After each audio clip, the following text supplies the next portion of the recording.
Today I would like to share briefly some memories of food in my life.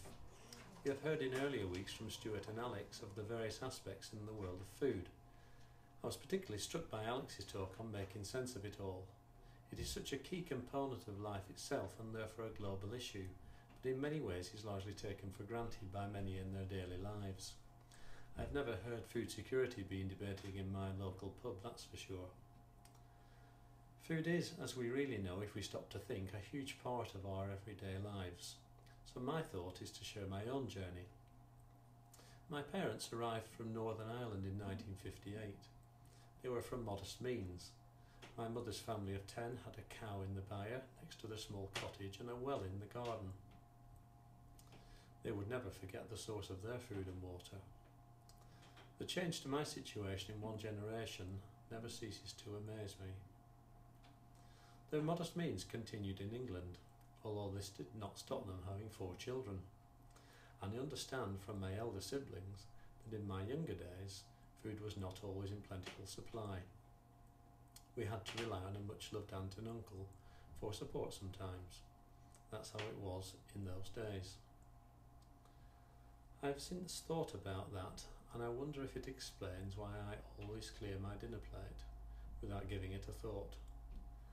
I'm also informed by a keenly observing spouse that I eat my food whilst very hot and relatively quickly.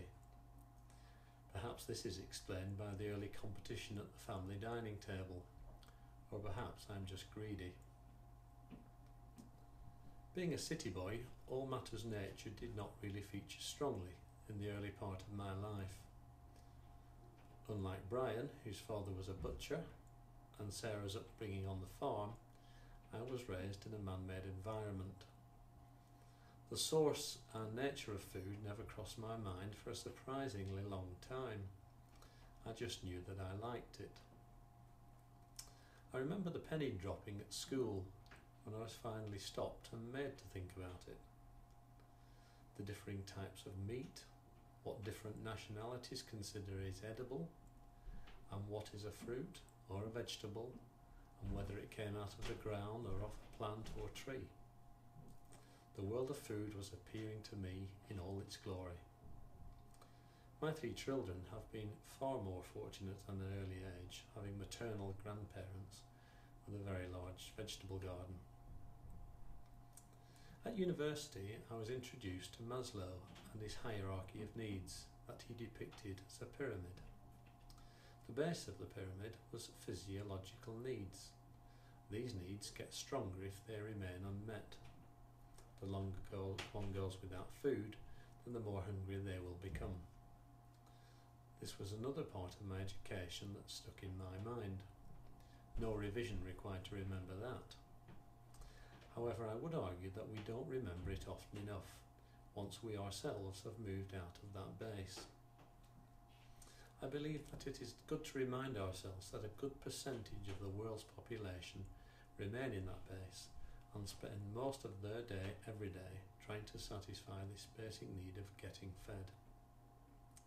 As I have advanced in years and my own standard of living has improved, I have considered food much more in my life, sometimes consciously and sometimes subconsciously. I have been introduced to new foods in different countries, and I have had more time and resource to explore food and savour it. In addition, as Stuart has said, food has been the focal point for many family birthdays, marriages, christenings and the like. I even joke with my in-laws as to their true intentions of attending so many funerals these days. Nutrition and the differing characteristics of food also interest me much more now, as no amount of football and tennis helps my waistline. As my job becomes more desk-bound and sedentary, and my metabolism slows down. In the last 8 years, however, I have been lucky to work at Westmoreland, which is a wonderful food business.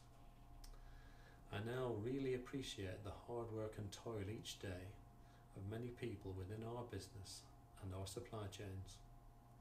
Given all this effort and armed with the knowledge that the world has finite resources, we should all make much effort not to be wasteful.